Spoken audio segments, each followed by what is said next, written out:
Wendy Walker said, "Thanks for reading." Did she? Yeah. Oh, nice. Because I put an Two of her Instagram. Have some. So then I said, oh yeah, there's more coming out too. Oh, that's exciting. Maybe she'll send us some bucks. Maybe. That's how that works. Or a t-shirt. Do you think she has her own t-shirts? I don't know that she does. Well, she should get some. She should. Wendy Walker, send us some t-shirts. Yeah. Are you talking about her today? No, I'm not. Oh, okay. No. Well, maybe on a different episode she would have sent us a t-shirt, but now you're going to talk about someone else, and then now you don't get a shirt. Yeah, you're right. And then... I really wrecked it. Jaws just came out for us now. Did the shark tweet us? The shark tweeted at us and said... Oh, as sharks do, yeah. Yeah. That's nice. And then, old fan of the show, Lauren, said that you need to watch Jurassic Park. You need to get on it. Okay. And she offered to be on the show and tell you about Jurassic Park. We don't really have guests, but it's good to know. Yeah, it's good to know that we have people ready to come on the show at any moment. Yeah. Oh, I think we have so many. I think we do, yeah. And then also, because of Jaws did well. Friend of the show, Galen Pendleton. Oh, yes. Director of the Nightmare Island quadrilogy. Yes, yeah, Quadrology? And Truck Stop Bloodsuckers? Oh, yeah, he did that as well. Yeah. Big Jaws fan. Nice. And then same with Oliver Lassard.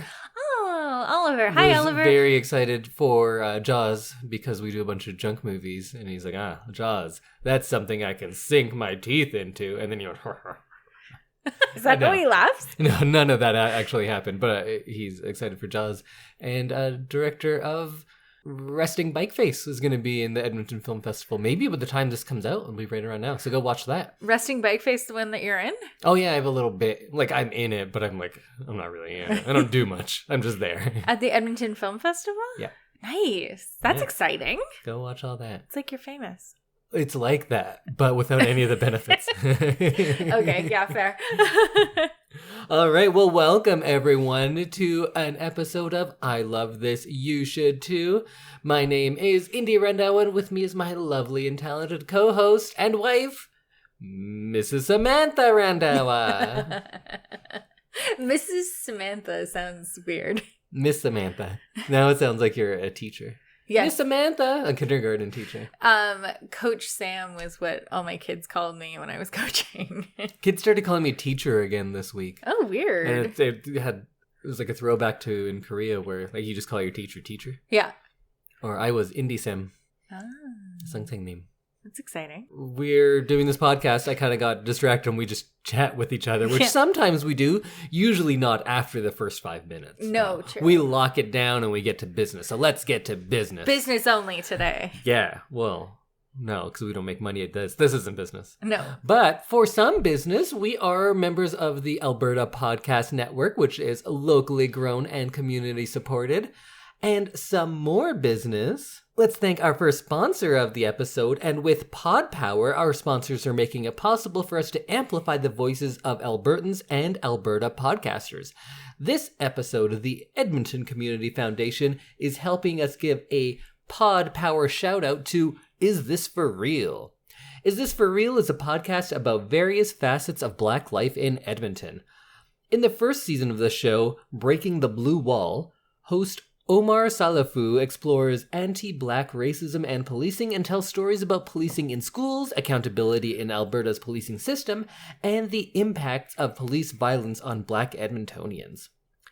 You can listen to the podcast and read more about each episode at isthisforreal.ca.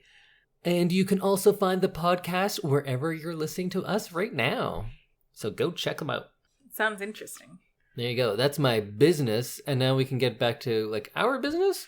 I'm just going to stop saying the word business. It's losing all meaning to me. General business? Yeah. Well, today is an in-between episode, so we'll each have a spoiler-free thing of the week.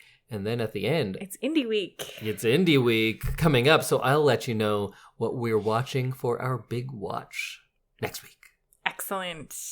Well, Indy, what are you so into this week? What's your thing of the week?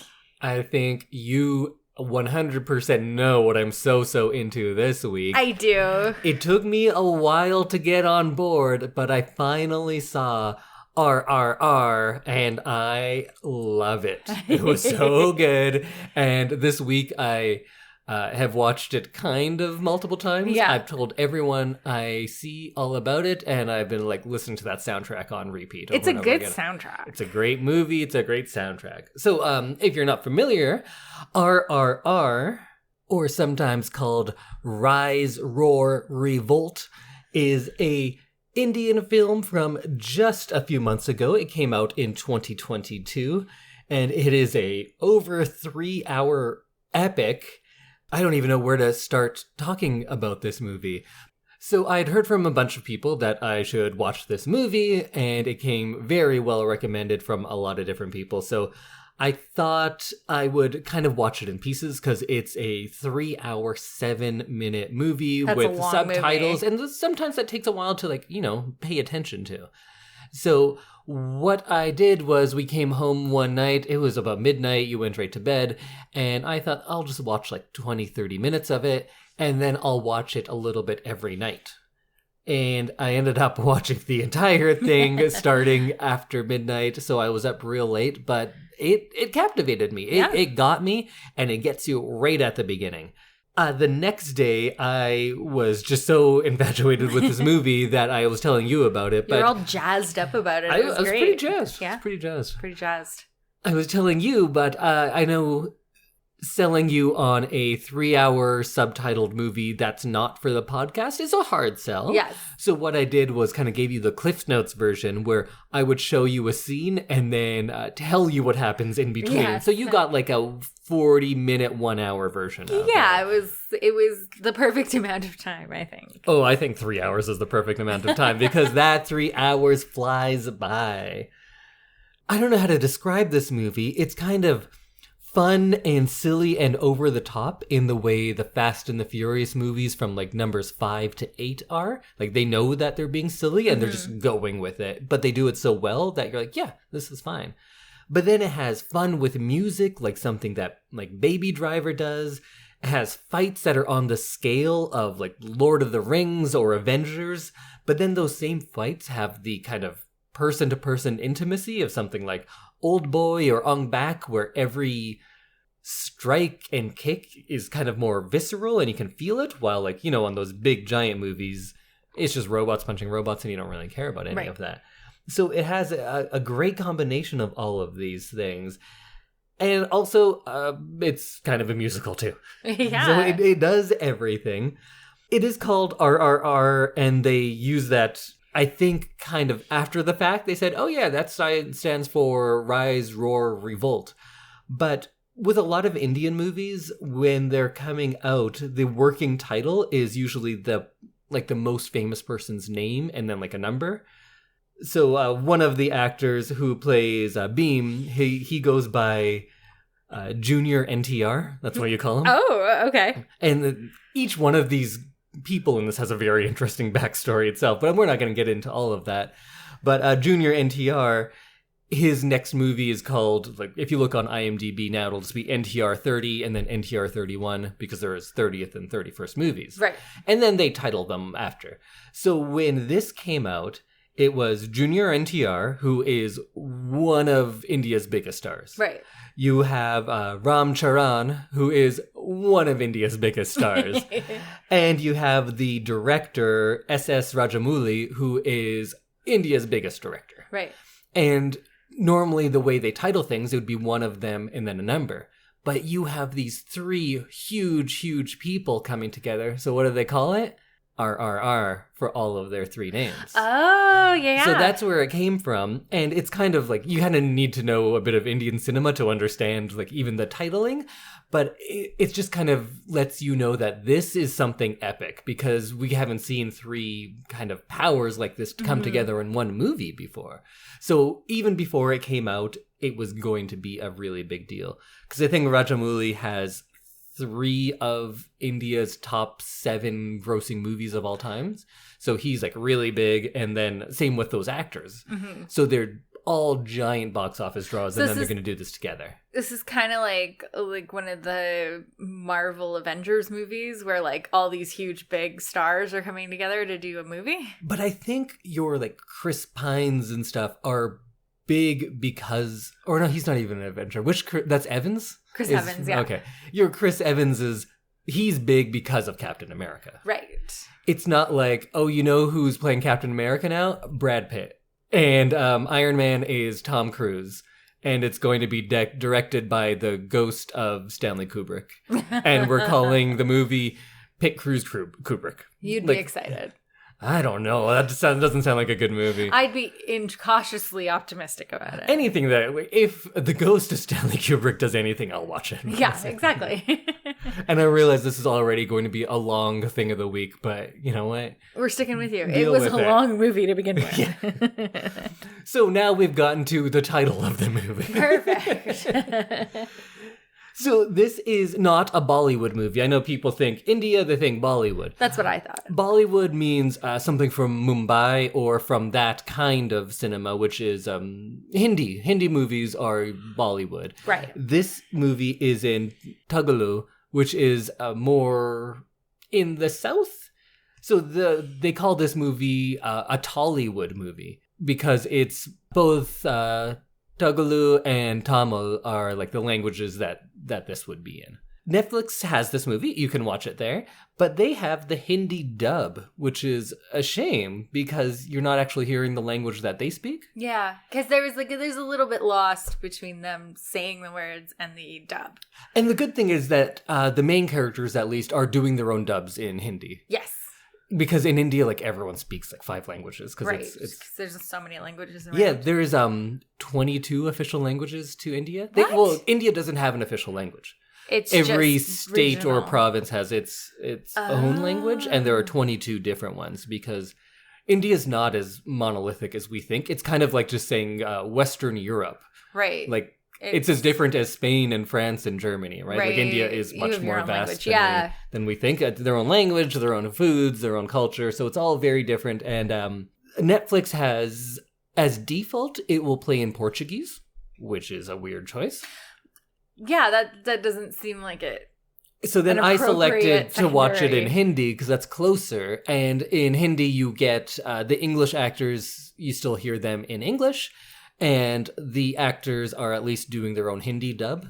So it's much closer. And then the songs make sense because the songs are also in Hindi. So this movie has been released in multiple languages, including the musical numbers. Which is wild. Yeah. For something that we generally wouldn't see here to just have like multiple language releases. Which is commonplace for Tollywood movies because the majority of India is Hindi speaking. So they usually do a Hindi version as well. Mm-hmm. And often the Hindi version will sell more than the Tollywood one, but you get both of them. Right.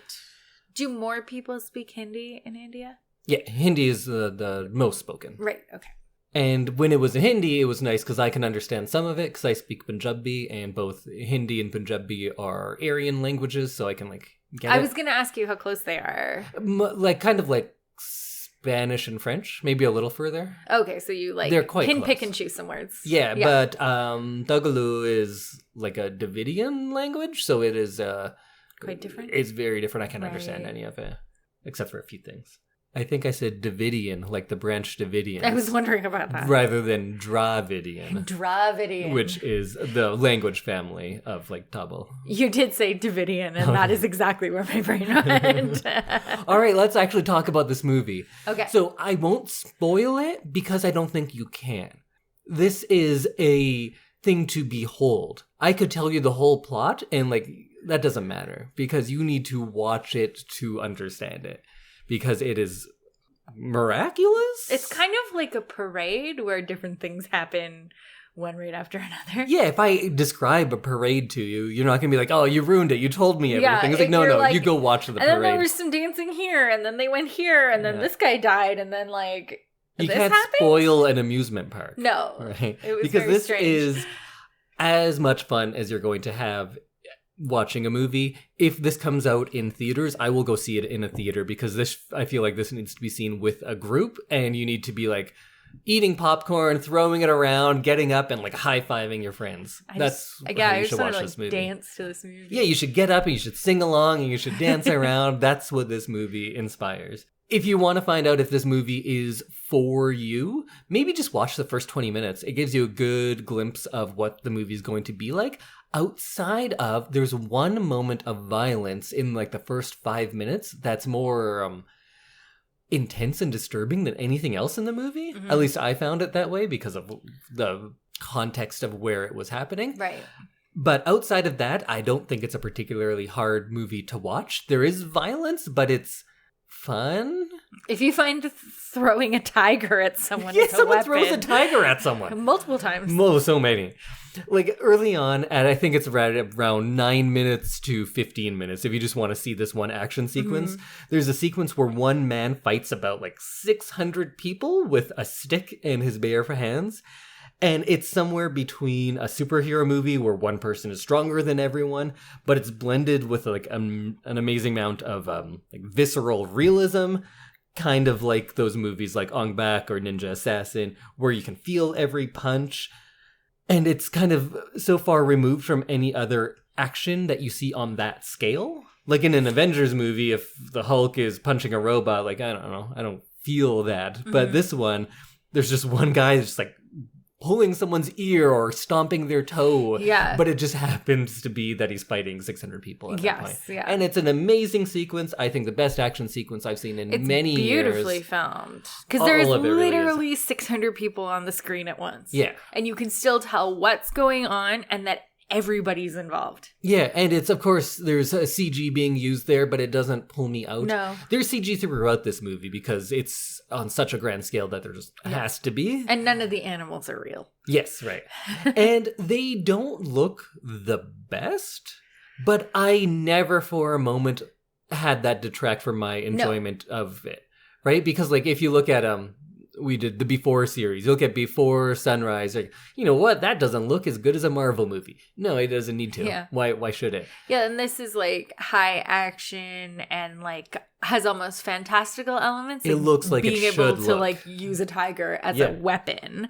And you know what? There's a disclaimer at the beginning that says like all the animals are CG. Just like going into it. Yeah. So I honestly didn't even notice. And then there's also a dance battle in this movie. Best friend dance battle. And rather than take you out of it, like, why is there a dance and song now? It makes you want more. I was into the action of this movie, and then a dance comes from nowhere. And at first, I was a little jarred by it. And then when it was over, I was just like, yeah, give me another. Give me more songs because this is the greatest thing. You can kind of make an argument that this movie is like a postmodern musical in the sense that in a musical, it's fine for people to just break out into song and that's just like what they do because it's an insight into their emotional core or the movie's ideas. And this kind of does the same thing, but not just with song, but with action. Like you believe all of these ridiculous over-the-top actions because they speak to the core of those characters.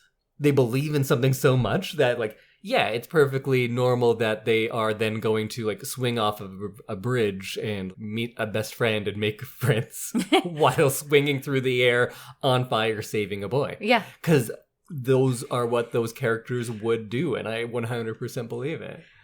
Would you say this is a movie that you need to know a little bit about like Indian history? No.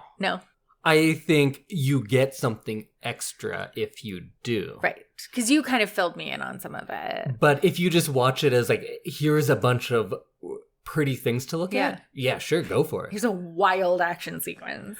But for that backstory, this story is about two real people. They're based on real people. Mm-hmm. But the people never met each other in real life, but they had kind of parallel lives. And this movie posits, like, what if these two Indian revolutionaries in the 20s were best friends and also kind of superheroes? Yeah. And the results are just amazing. So the real characters were... like Beam was a guy who grew up in the jungle, like quite literally, couldn't read or write. And of course, those lands were being taken over. So he organized. He became a union organizer and learned to read and write in multiple languages, and I think he also was eventually executed by the British, because the British eventually execute everyone. The British are the worst. But you love them. Not these British. Those are the same ones. Anyway, who's the other guy?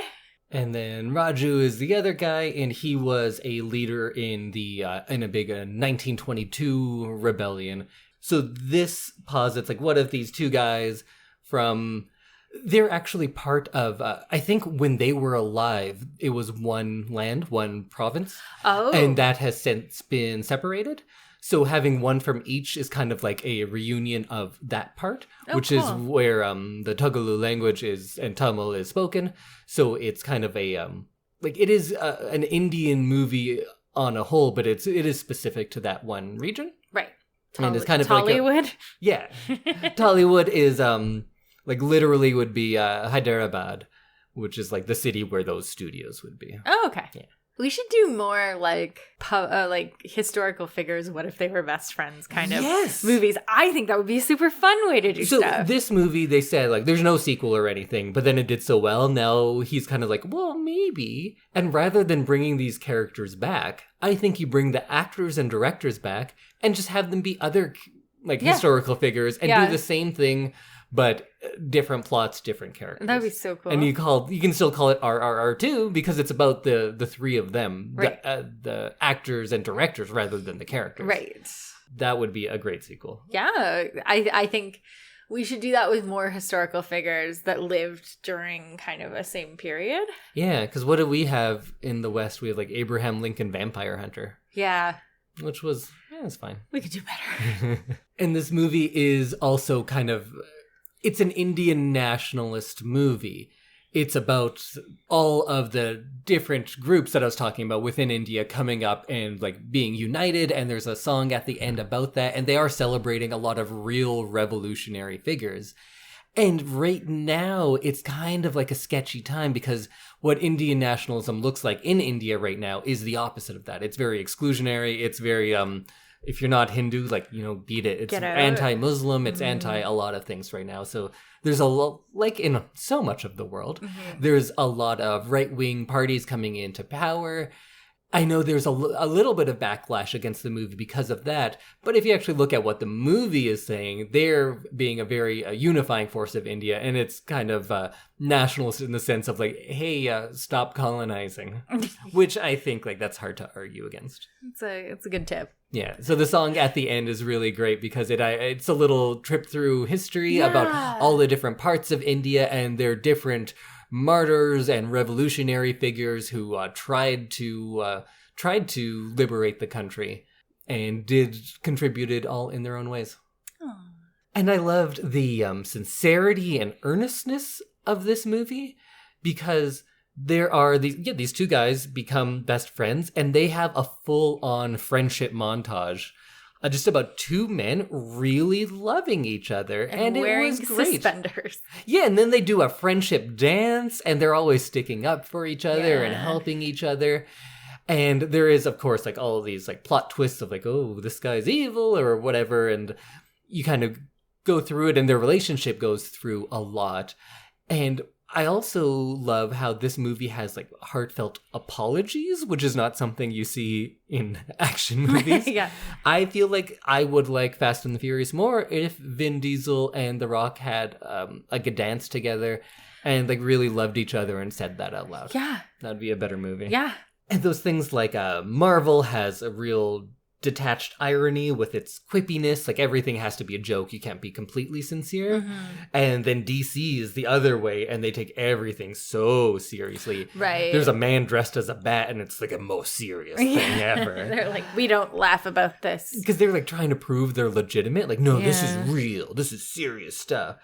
And this is maybe between those two or just like off that spectrum altogether because it has so much sincerity but not seriousness. Mm-hmm. It's light and fun, but it means it. Right. It means everything. And when it's fun, it's so fun. And when it's heartfelt, it's so heartfelt. They don't feel like they need to be wisecracking all the time to be like, look, we don't take it that seriously, guys. They just go for it. Yeah. And I really appreciate that about this movie. The music as well is so good, and it comes in so many different ways. Like, first of all, the score, which is just music that is background, is great, and the characters have themes. So, like, when this one character comes out, you get to hear his theme music. And then as his character changes, his theme also changes along with it. That's really cool.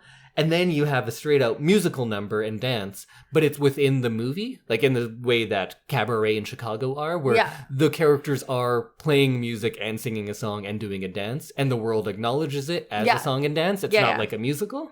But then at the end of the movie, they just have like a musical number where they're on a soundstage, and even the director comes out and joins in. Yeah. So it has that. And I think maybe my favorite, though, is at certain points, like in some of the action sequences, these heroic figures get songs about them that are being sung in the background. Yeah, that was pretty neat. And it goes in with the score, and it's like a very serious song, but it's also epic in scale about the character and what he's doing, which I just loved, and I wish movies would do that more. More songs in movies. Yeah, songs about what's happening. Yeah. It's so cool. It was great. It's just the most enjoyable movie I've watched in years. I haven't seen Nope yet, but I feel like this is my best movie of the last, 2-3 years. Yeah, of the you 2020s. said it makes you want to watch more movies. I think that's the best thing you can say about this movie is when I watched it, I want to go watch more movies. I want to see those big popcorn blockbusters. I want to go study more Indian cinema. I want to see other things that these actors and directors have done. And I've been looking that up already, so I might just be doing that in the next little while. But yeah, it's a great movie. It's available on Netflix, unfortunately just in Hindi, which is not the language it was recorded in, but watch the Hindi version. If you can get the original, great, go do that. As soon as there is a Blu-ray version, I'm going to go pick that up. And so you kind of got to see it. Yeah. How did you like this movie? I thought it was super fun. I mean, I grew up watching a lot of musicals and stuff, and like, I went to a high school that was very musical, so I felt right at home when they were doing these big, vast musical numbers. And in your high school, though, did you also trap tigers and then wrestle them? No, that was an out of high school course. That was a post-secondary course. Yeah, right. That I didn't qualify for it, so I never learned how to throw a tiger as a weapon. But I did love just like the vastness, and as someone who puts together routines with many, many people in them, I really appreciated like the choreography and the scale of getting so many people to do the same thing at once. So it was the musical numbers that did it for you. Oh, for sure, yeah. How about the action stuff? The action was very cool. And I think that it wasn't like gratuitous violence or anything. But it absolutely is? Yeah. But it's not. I know what you mean. Yeah, like it didn't seem like it didn't make me feel really cringy. It's not like your hostels and stuff where it's like, look how gross this is. And they're just like crushing fingers. There's a lot of people getting like punched in the face. Yeah, like you said, the first 15 minutes are probably the most violent part of the movie that I saw. I didn't show you the part that I Yeah, and so like there's a moment there where I was like, but I'm going to like stick with it because you were so excited about it. And I'm glad I did. And I'm glad you didn't show me that other part because like I don't love a lot of violence or like gross body things. So I think it was really well done. And I liked these like big epic hero shots that they did. There's so many beautiful stills in this movie. I was like, I want that to be a poster. Yeah. Like, I want stills from this movie in our house. I want that shot of Beam jumping through the air with all of his tigers and antelope and oxen following behind him. There's a couple times where we were like, well, there's the poster. And there's one where Ram is like in his kind of more traditional outfit when he's become Super Ram. Oh, later with the archer. Yeah. So there's also a bunch of like religious allegories in this movie, but if you don't get that, it's fine. Yeah. It was just looked epic. Yeah. It was so cool. Better than any Marvel superhero outfit.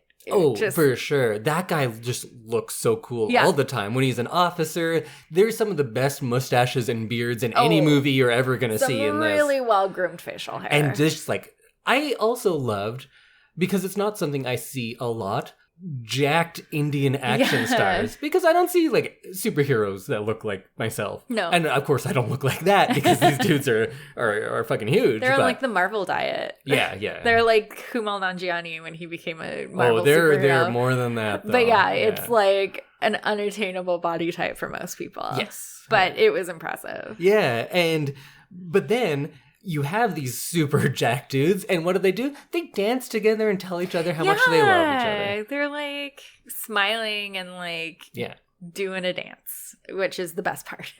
Maybe that might be the best part. I don't know. There's just so many good things. So I definitely say go watch it. At least watch parts of it, and I think if you watch a little bit of it, you're going to want to watch the whole thing. Yeah. So go check out RRR on Netflix or elsewhere. And it is being re-released because it is kind of getting this groundswell of support again. So I think it's currently the third highest grossing Indian movie of all time. And it is quite a ways from number 2 and number 1, but maybe it'll get there. I hope so. Mm-hmm. Let's get it there, guys. It might not because it went to Netflix and it's probably been viewed more than some of those other ones, but it's not making that box office now. True. But worth it because I got to see it, so it's great. Exactly. Go check it out. How about you, Sam? What's your thing of the week?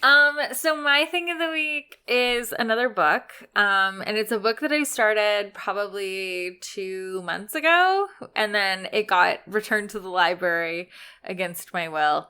And so I just got a copy this week. I read We Were Dreamers, an immigrant superhero story by Simu Liu. And it is delightful. When it returned itself to the library, because like audiobooks auto-return, I was actually really sad because it's such a feel-good novel. And it's written by him. It's narrated by him. And it's one of those really great books where you kind of get sucked into the story.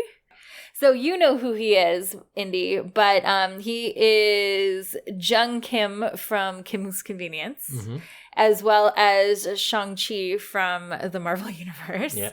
And he tells a story about coming to Canada as an immigrant child and basically how he let his parents down by not becoming an accountant or by quitting accounting, and then trying to become a actor against his parents' will.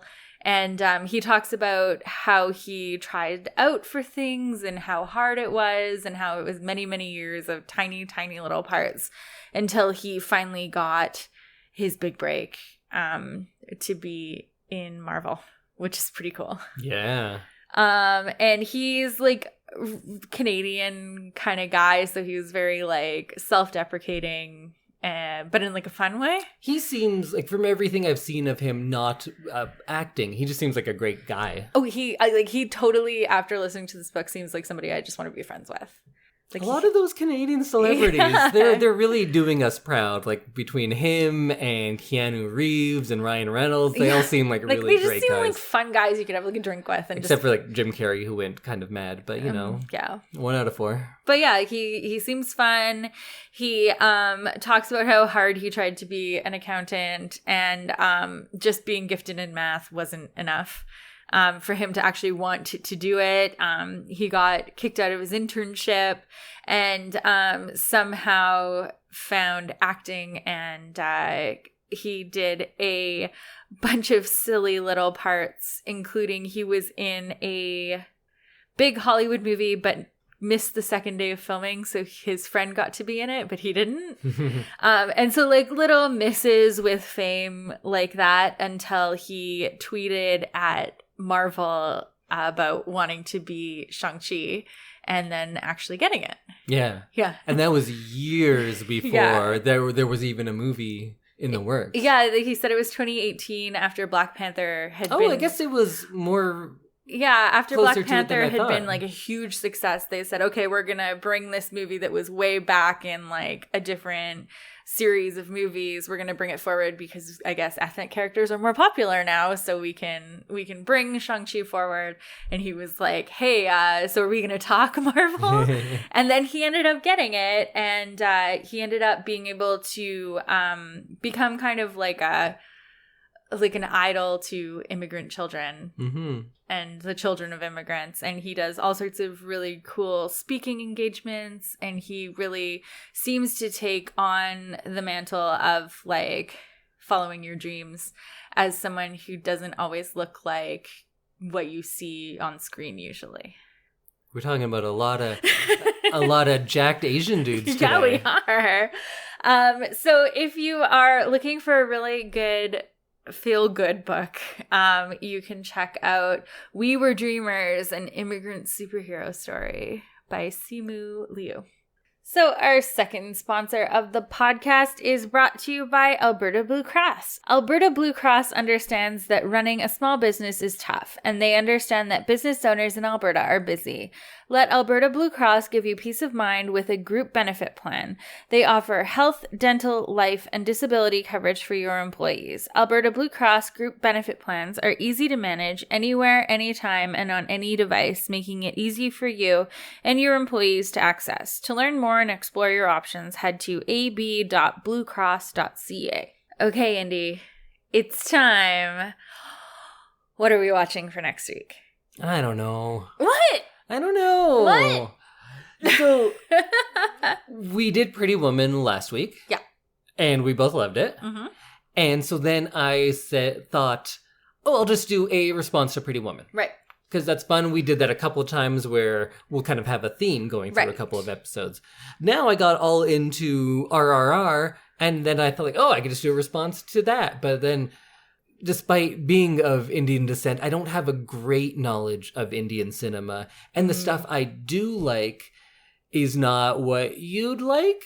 Okay. So I know you were saying that this made you want to go watch a bunch of like big Indian movies. Yeah. But the ones I like are a lot of like really quiet stories and don't seem distinctly Indian outside of course, the people and the setting and everything. Right. But it doesn't have that Bollywood flavor that I think you want. I want the colors and like the dancing and the these singing. are sad black and white movies that I usually like. Not the same. Yeah. So I'm gonna put it on you. Uh-oh. Would you like something, and neither are going to be just like that, but would you like something that is more a takeoff from Pretty Woman? Or something that is probably a bigger reach, but maybe a takeoff from RRR? Oh, no. I don't want to be in charge of this. Me neither, and that's why I'm throwing it to you. I'm going to say Pretty Woman. Okay. Because I feel like I have a better knowledge of whatever you're going to bring up there than with Bollywood and Indian movies. So if you did go RRR way, my pick was going to be Mother India, which is an Indian epic from 1957. And it is kind of like RRR. The only thing it really has in common is both the length and also they are kind of about India itself. Right. So this one, it follows one woman's life and she is a mirror for the country of India as it has grown and changed. Yes. So does she. Right. So that's it's a good movie. We'll probably do it eventually at some point. Sounds good. But for my take from Pretty Woman, we talked about it a lot during the episode. My pick is My Fair Lady, the 1964 American musical starring my favorite Audrey Hepburn. Woohoo! And it's shocking we haven't done an Audrey Hepburn movie yet. But no Audrey Hepburn. You've seen quite a few of them, so I was only picking things that you hadn't seen. But now we're going to some where we can just go to things that you've forgotten because I've watched things with you and it becomes clear. Sometimes you don't always, it's kind of like the first time. Yeah. So we might just do that again. So you have seen My Fair Lady. Yeah, I think I know every word to every single song in My Fair Lady. Oh, but do you remember all the plot stuff too? Some of it. Okay. Yeah. So it is a musical. It is very much like Pretty Woman. It's a poor cockney flower girl played by Audrey Hepburn who is taken off the streets by Rex Harrison's Henry Higgins, and essentially just to win a bet. He's going to turn her into a proper lady. And don't we all want to be a proper lady? Yeah, sometimes. And it's another one that is based on Pygmalion, and it's a big studio musical, so I don't know if we've done one of those yet either. I was saying that I wanted to show you some of the musicals that I like, and here is one of them. Yay! I'm excited. So My Fair Lady is not streaming nearly as much as I thought. It's easier to find Mother India for some reason. What? Yeah. Because Mother India you can just find on YouTube. Oh. So you can go watch that, folks. Check it out. It's not the best print, but if you want to borrow my copy, I have a pretty good one. Yeah. And you can let me know. But if you want to watch My Fair Lady, it is available for rent and to purchase on pretty much every streaming service. And you can check out your local public library and get it from there as well. Or you can just come talk to me and borrow my copy, I guess. I was going to say, you only have one copy? I only have the one. But by the time this comes out, we will have already have watched it. So we can lend it out to someone else. Excellent. Well, I'm excited. I remember really liking this movie when I saw it, so I'm excited to get back into it, and the songs are great, and I think we did Pygmalion when I was in high school. Oh. So I'm pretty sure I've read the book too. And you've just come off Pretty Woman, so you're ready for it. I'm ready. And we'll sing along. And also, like Mother India, this is a long movie. Yes. So it does have an intermission. Yes. Where you can go, get more popcorn, go to the bathroom, everything like that. So check it out. Watch 1964's My Fair Lady and meet us back here next week. Bye. Bye, everyone.